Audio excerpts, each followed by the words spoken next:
एक बार सभी का स्टडी विद अभिषेक में जोरदार स्वागत है, हार्दिक अभिनंदन। साथियों, आज जिस महत्वपूर्ण टॉपिक पे हम चर्चा करने जा रहे हैं वह परीक्षा की दृष्टि से अत्यंत महत्वपूर्ण है। आज का विषय है स्पीड एंड टाइम, चाल समय। जिससे संबंधित प्रश्न हर परीक्षा में, चाहे वह किसी भी स्तर की हो, सभी में पूछे जाते हैं। तो आज का ये एपिसोड आपके लिए अत्यंत महत्वपूर्ण होने वाला है। सभी से निवेदन है, इसको ध्यान से देखिएगा और एपिसोड के अंत तक बने रहिएगा। फ्रेंड्स, आज सबसे पहले हम ये जानेंगे कि परीक्षा में इन सवालों को कम समय में कैसे हल किया जाएगा, और यदि परीक्षा में इस प्रकार के सवाल आते हैं तो उनको किस तरीके से कम समय में या हल किया जाए। तो चलिए हम शुरुआत करते हैं इसकी। यदि मान लीजिए मुझे लखनऊ से दिल्ली जाना है, तो सबसे पहले मेरे दिमाग में या आप लोगों के दिमाग में एक चीज़ आती है कि भाई लखनऊ से दिल्ली के बीच की दूरी क्या है। जब आपको दूरी पता लग जाती है तब आप पूछते हैं किसी से कि मुझे लखनऊ से दिल्ली जाने में कितना समय लगेगा। तो कोई बताता है कि आपको 500 किलोमीटर जाने में कम से कम 10 घंटा लगेगा, 10 घंटा लगेगा, यानी कि 1 घंटे में आप 50 किलोमीटर की दूरी तय करेंगे। फिर वो कहता है यदि आप 50 किलोमीटर की चाल से चलते गए तब आपको 10 घंटे लगेंगे। अगर कहीं जाम लग गया तो आपको 12 घंटे, 13 घंटे या 14 घंटे भी लग सकते हैं या अधिक समय लग सकता है।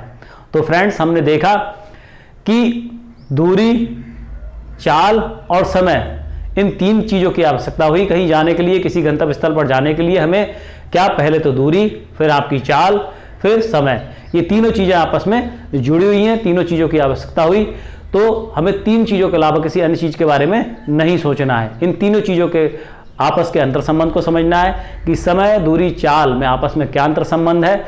सबसे पहले देखिए, यदि हमें यहाँ से लखनऊ से दिल्ली जाना था, यदि हम 50 किलोमीटर प्रति घंटा की चाल से चले तो हम 10 घंटे में पहुंच रहे थे। यदि हम अपनी चाल को 2 गुना कर दें, 100 किलोमीटर प्रति घंटा की चाल से चले तो हमें 5 घंटा लग रहा है।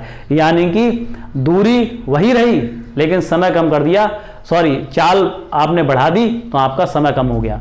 ठीक है फ्रेंड्स, यदि हम अपनी चाल बढ़ा देते हैं तो समय कम लगता है, यदि चाल कम कर देते हैं तो समय ज़्यादा लगता है। ठीक है फ्रेंड्स, तो इस संबंध को समझते हैं। चलिए शुरुआत करते हैं। ए और बी कोई 2 बिंदु हैं जिनके बीच की दूरी x किलोमीटर मान लिया हमने। क्या मान लिया?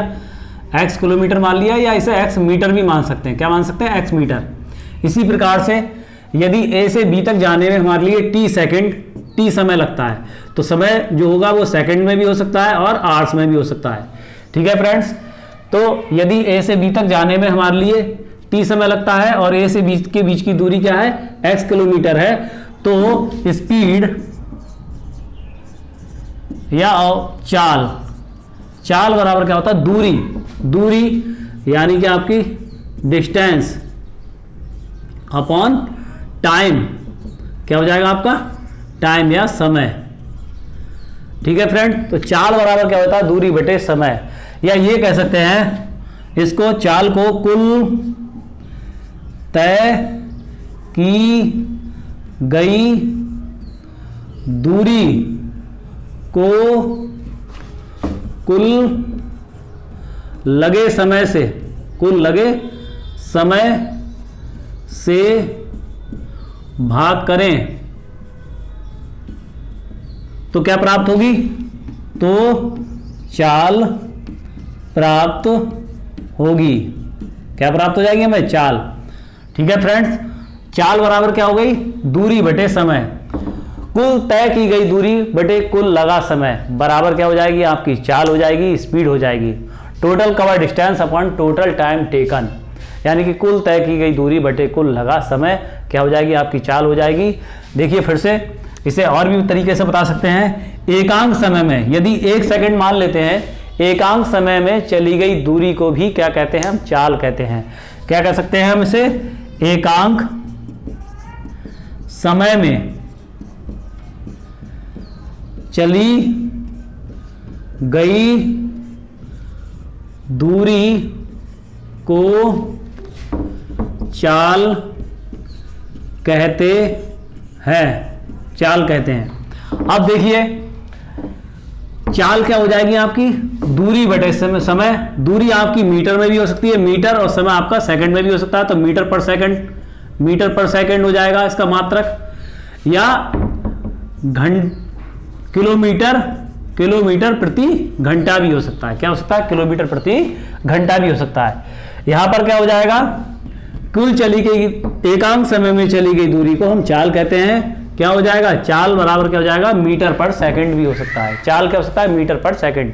यदि एकांक समय में चली गई दूरी है तो क्या हो जाएगा, मीटर पर सेकंड। तो फ्रेंड्स समझ में आ गया होगा आपको, आशा करते हैं कि किसी वस्तु द्वारा एकांक समय में चली गई दूरी को चाल कहते हैं, या किसी वस्तु द्वारा कुल तय की गई दूरी को कुल लगे समय से भाग कर दे तो क्या प्राप्त होती है, हमें चाल प्राप्त होती है। ठीक है फ्रेंड, चाल दूरी समय में क्या अंतर संबंध होता है, चाल बराबर दूरी बटे समय। यदि हमें दूरी निकालनी है तो क्या हो जाएगा, दूरी बराबर चाल गुणा समय। ठीक है फ्रेंड्स, और यदि हमें समय निकालना है, क्या निकालना है, समय, तो समय बराबर क्या हो जाएगा आपका, दूरी बटा चाल। क्या हो जाएगा आपका, दूरी बटा चाल। ये आपस में इनमें अंतर संबंध है। यदि चाल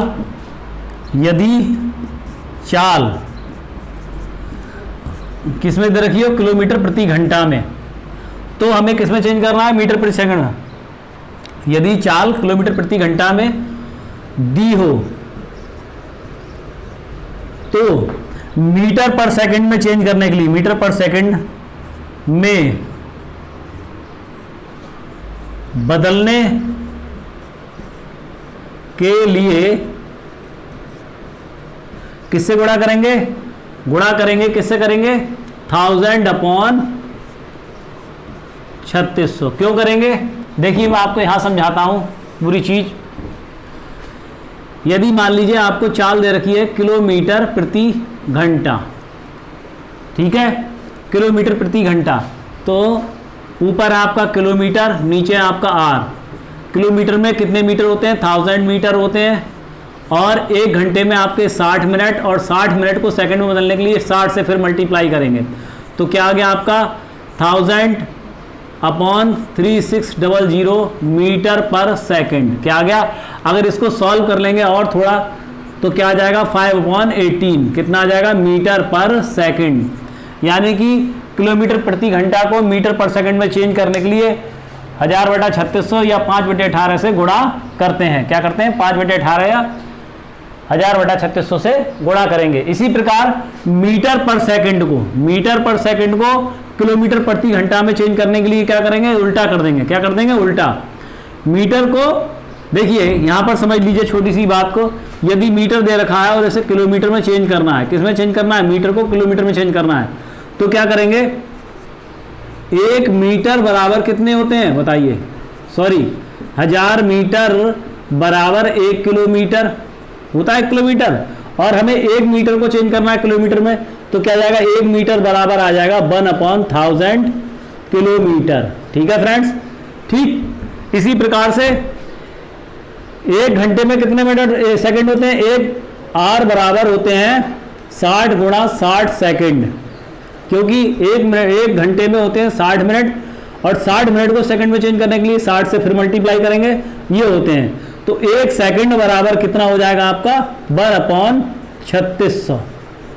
ठीक है, तो इसको चेंज करने के लिए क्या करेंगे, 1000 से डिवाइड करेंगे, और इसे भी 1000 से डिवाइड करेंगे। जब डिवाइड करेंगे तो क्या आ जाएगा, 1/1000, और यहां पर आ जाएगा 1/3600, ये आ जाएगा, ये ऊपर चला जाएगा तो क्या आ जाएगा आपका 3600 बटा, जगह कम हो गई थोड़ी सी, 3600 बटा 1000 काट देंगे तो क्या आ जाएगा आपका, काटने पर आपका आ जाएगा आपका 18/5, क्या आ जाएगा, आर प्रति किलोमीटर प्रति घंटा।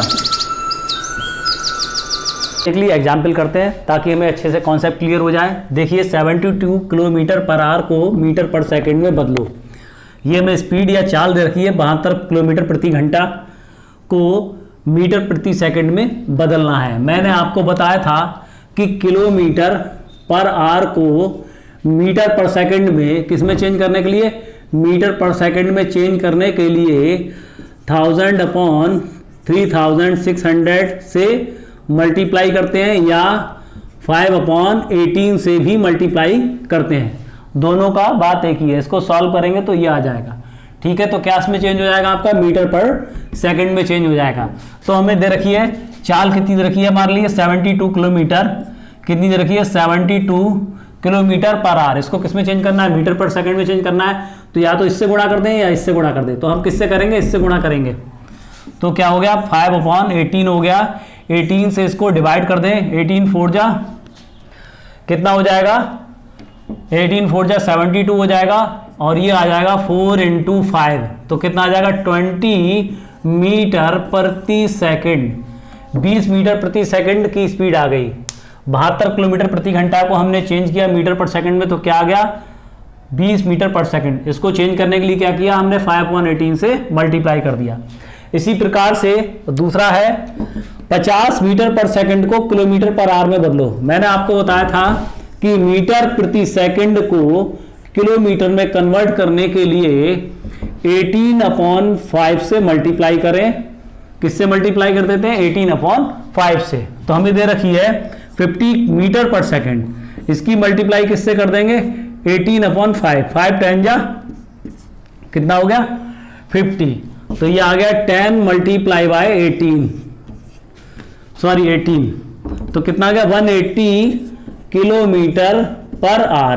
कितनी स्पीड आ गई आपकी 180 किलोमीटर पर आवर। हमने देखा यदि हमें चाल किलोमीटर प्रति घंटा में दे रखी थी, हमें मीटर प्रति सेकंड में चेंज करना था, तो हमने क्या किया 5/18 से उसकी गुणा कर दी गई चाल की 5/18 से गुणा कर दी, तो प्राप्त परिणाम क्या हुआ हमारा मीटर प्रति सेकंड में आया।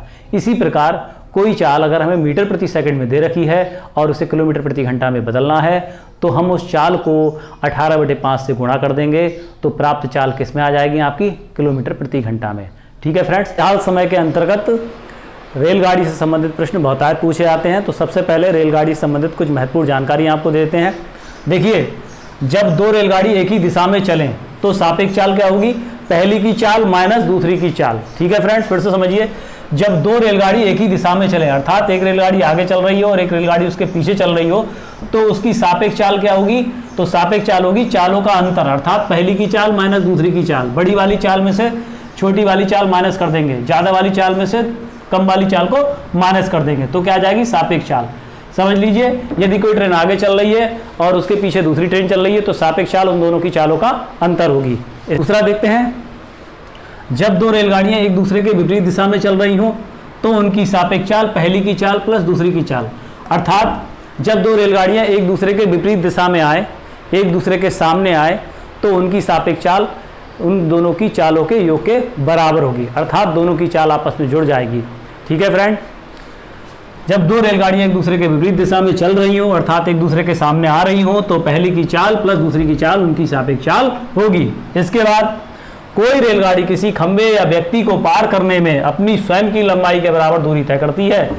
कोई भी रेलगाड़ी किसी खंबे या किसी व्यक्ति को पार करने में खुद की लंबाई के बराबर दूरी तय करती है। ठीक है फ्रेंड, इसके बाद है दो रेलगाड़ियां एक दूसरे को पार करें तो उनके द्वारा तय की गई दूरी दोनों रेलगाड़ियों की कुल लंबाई का योग होगी। अर्थात जब दो रेलगाड़ियां एक दूसरे की विपरीत दिशा से आ रही हों और एक दूसरे को पार करें, तो उनके द्वारा तय की गई कुल दूरी उन दोनों की लंबाई के योग के बराबर होगी।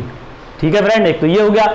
यदि दो रेलगाड़ियां एक ही दिशा में जा रही हों, तब भी क्या होगा, उन दोनों की लंबाई का योग ही उनके द्वारा तय की गई दूरी होगी। ठीक, इसके बाद है, यदि रेलगाड़ी पुल अथवा प्लेटफॉर्म को पार करे तो उनके द्वारा तय की गई दूरी रेल की लंबाई प्लस प्लेटफॉर्म की लंबाई के बराबर होगी। यदि कोई रेलगाड़ी किसी प्लेटफॉर्म को पार करे तो उनके द्वारा तय की गई दूरी प्लेटफॉर्म की लंबाई प्लस रेल की लंबाई के योग के बराबर होगी। अर्थात यदि मान लीजिए, यदि दो, इसमें पहले देखिए कि दो रेलगाड़ी जब एक ही दिशा में चले, यानी कि एक रेलगाड़ी ये चल रही है, उसी के आगे एक रेलगाड़ी और चल रही है, तो यदि इसकी चाल हमने मान ली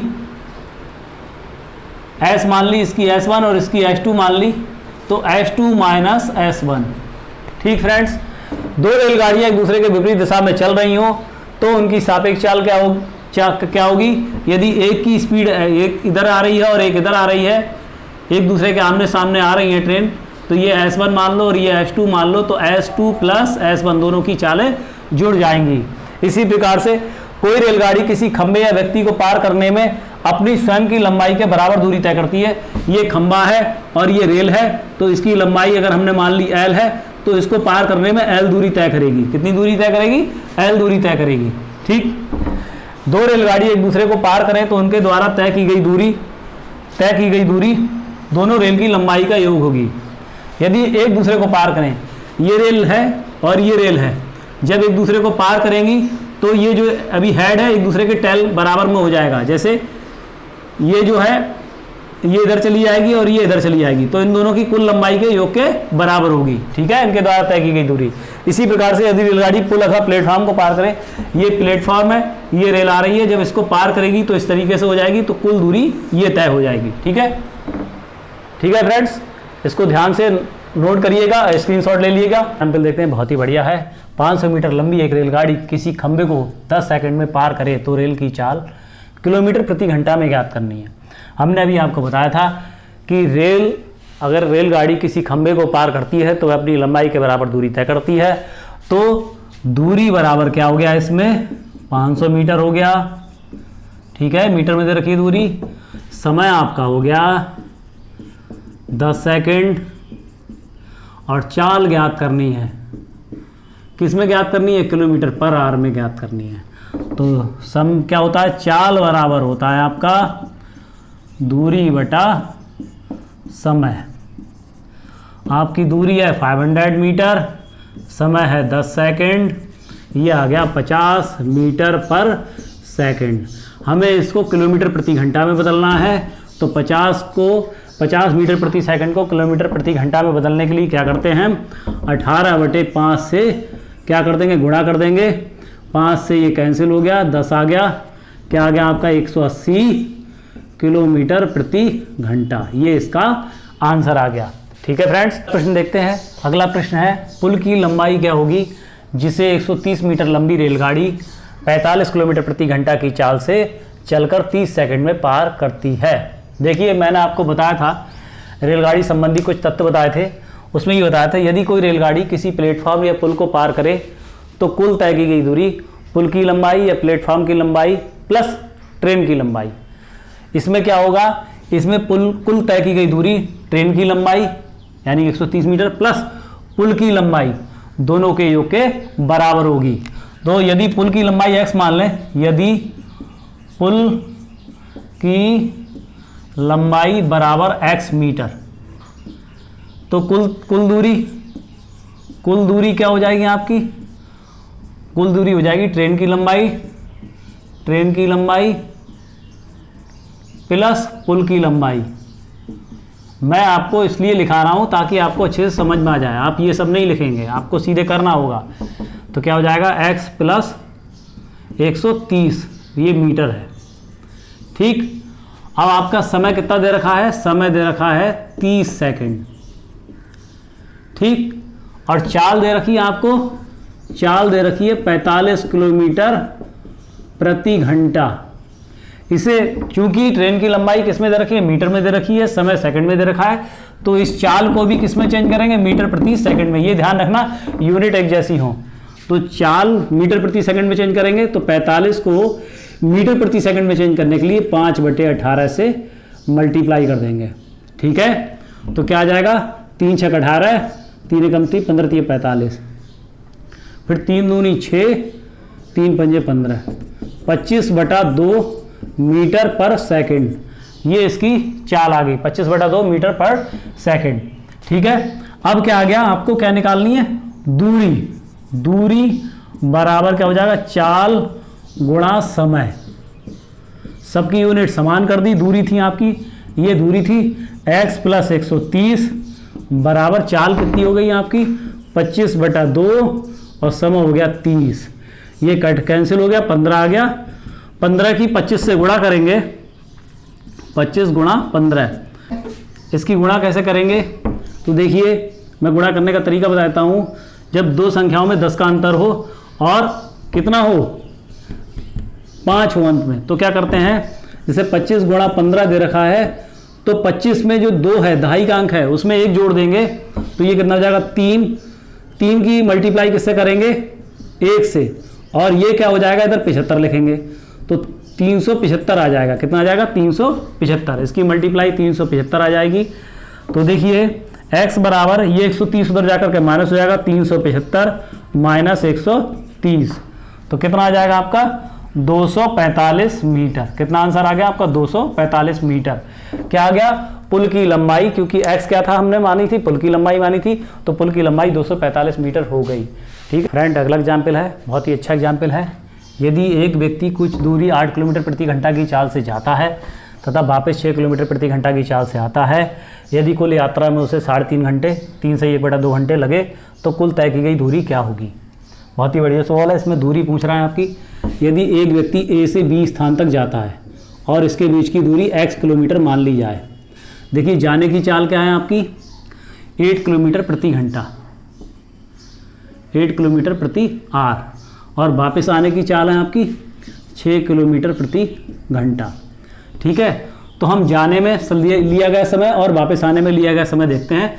तब कुल समय जाने में और वापस आने में कुल समय कितना लगता है 3.5 घंटे। तो देखिए यदि हमने जाने में समय मान लिया t1 और आने में समय मान लिया t2, तो पहले t1 निकालते हैं। तो t1 जाने में समय, तो जाने में समय बराबर क्या होता है दूरी बटे चाल। तो दूरी तो x किलोमीटर है और चाल क्या थी आपकी 8, तो जाने में ये कितना आ गया घंटा r। इसी प्रकार से वापस आने में दूरी तो वही रहेगी x और चाल क्या हो जाएगी 6 किलोमीटर, ये भी घंटे में आ गया समय, क्योंकि यूनिट किस में दे रखी है किलोमीटर पर आर, तो समय भी दे रखा है घंटे में, तो ये समय क्या होगा घंटे में। देखिए जाने और आने में कुल कितना लगा है समय मान ली 3.5 घंटे। तो t1 प्लस t2 बराबर 3 सही 1/2, 3 सही 1/2 का मतलब हो गया 7/2 आवर्स। ठीक है, यहाँ वैल्यू पुट कर देते हैं, x/8 t1 की वैल्यू प्लस x/6 बराबर 7/2। x को अब इनको जोड़ लेते हैं, एलसीएम लेकर के जोड़ लेते हैं, या 2 कॉमन करके काट देते हैं, इसको यहाँ पर कर देते हैं, जोड़ लेते हैं इसको। तो देखिए इसका एलसीएम कितना हो जाएगा, एलसीएम निकाल के देखते हैं यहाँ पर कितना हो जाएगा 8 और 6 का, 2 से करते हैं, 2 4 जा 8, 2 3 जा 6, तो कितना आएगा 4 3 जा 12, 12 2 जा 24, कितना आ गया 24 आ गया आपका। 8 3 24 होते हैं, 3x आ जाएगा यहाँ पर, 6 चौक 24 होते हैं, प्लस 4x आ जाएगा इक्वल टू 7/2। इसको इधर करते हैं, ये हो जाएगा 7x/24 इक्वल टू 7/2। इस 7 से ये 7 कैंसिल हो गया और ये 24 इधर मल्टीप्लाई में चला जाएगा, तो 24/2 कितना आ गया आपका 12। x बराबर 12 किलोमीटर, यानी कि एक तरफ से 12 किलोमीटर और वापस भी आता है 12 किलोमीटर, तो कुल दूरी बराबर 2 गुणा 12 बराबर आपका 24 किलोमीटर। बहुत ही बढ़िया सवाल था, बहुत ही अच्छा एग्जाम्पल है। एक रेलगाड़ी 45 किलोमीटर प्रति घंटा की चाल से तथा दूसरी रेलगाड़ी 60 किलोमीटर प्रति घंटा की चाल से विपरीत दिशाओं में गतिमान है। पहली की लंबाई 90 मीटर है, दूसरी की लंबाई 120 मीटर है, तो वे एक दूसरे के मिलने के बाद एक दूसरे को कितने समय में पार करेंगी। अर्थात एक रेलगाड़ी ये है, एक रेलगाड़ी ये है, एक दूसरे की विपरीत दिशा में आ रही हैं, तो वह एक दूसरे को कितने समय में पार करेंगी मिलने के बाद। ठीक है, तो हमने बताया था आपको जब दो रेलगाड़ियां एक दूसरे के विपरीत दिशा में आती हैं तब उनकी चालें आपस में जुड़ जाती हैं, अर्थात उनकी रिलेटिव वेलोसिटी या सापेक्ष चाल क्या होगी उनकी चालों के कुल योग के बराबर। तथा एक चीज़ और समझने की, इसमें दोनों रेलगाड़ियों की लंबाई के योग के बराबर कुल दूरी तय करेंगी। जब दो रेलगाड़ियां एक दूसरे के विपरीत दिशा में आ रही हैं तो जब एक दूसरे को पार करेंगी तो कुल तय की गई दूरी बराबर उन दोनों रेलगाड़ियों की लंबाई के बराबर होगी। तो चलिए इस सवाल को हल करते हैं। पहली रेल की चाल 45 किलोमीटर, दूसरे की चाल 60 किलोमीटर, तो टोटल सापेक्ष रिलेटिव वेलोसिटी या रिलेटिव स्पीड क्या हो गई बराबर 105 किलोमीटर प्रति आर। अब देखिए ये लंबाई मीटर में दे रखी है, ये मीटर में दे रखी है, ये किलोमीटर पर आर में दे रखी है, तो इसको हम किस में चेंज कर लेंगे, इसको हम चेंज कर लेंगे मीटर प्रति सेकंड में। 105 की मल्टीप्लाई किससे कर देंगे 5/18 से, किससे कर देंगे 5/18 से, तो कितना हो जाएगा 3 से काट देते हैं, 3 6 18, 3 3 9 और 3 5 15, तो कितना आ जाएगा, अभी आ जाएगा आपका 5 25 के 5 हासिल लगा 2 5 3 15 2 17 175/6 मीटर प्रति सेकंड, ये चाल आ गई आपकी। ठीक है, कुल तय की गई दूरी तो क्या हो जाएगी, दूरी कुल दूरी बराबर क्या हो जाएगी, कुल दूरी बराबर हो जाएगी आपकी पहली रेल की लंबाई 90 मीटर प्लस दूसरी रेल की लंबाई 120 मीटर। ठीक है, तो कितना हो जाएगा 210 मीटर। अब हमें क्या निकालना है, समय निकालना है। समय बराबर क्या होता है फ्रेंड्स, दूरी बटे चाल। क्या होता है, दूरी बटे चाल। दूरी आपकी कुल कितनी है 210 मीटर और चाल है 175/6। ये 6 आपका ऊपर पहुंच जाएगा, 210 गुणा 6 और बटे 175। अब काट देते हैं इसको 5 से काट देते हैं इसको। 5 3 जा 15 और 5 5 जा 25। 5 से काट देते हैं, 5 चौक 20, 5 दूनी 10। अब कट जाएगा 7 से कट जाएगा, 7 5 जा 45, 7 5 जा 35 और 7 6 जा 42। तो कितना आ गया आपका 6 × 6/5, 6 छंग 36/5, 36/5 सेकंड। कितना आंसर आ गया, समय आ गया आपका 36/5 सेकंड। तो फ्रेंड्स, आज के एपिसोड में हमने चाल समय के अंतर्गत या स्पीड टाइम के अंतर्गत हमने ट्रेन संबंधी कुछ तथ्यों के बारे में जानकारी दी और उससे संबंधित कुछ प्रश्नों को हल किया। नेक्स्ट एपिसोड में हम आपको और सवाल कराएंगे जो कि थोड़े से डिफरेंट टाइप के होंगे। तब तक के लिए आपसे नमस्कार, जय हिंद। अपना ख्याल रखिए, अपनों का ख्याल रखिए।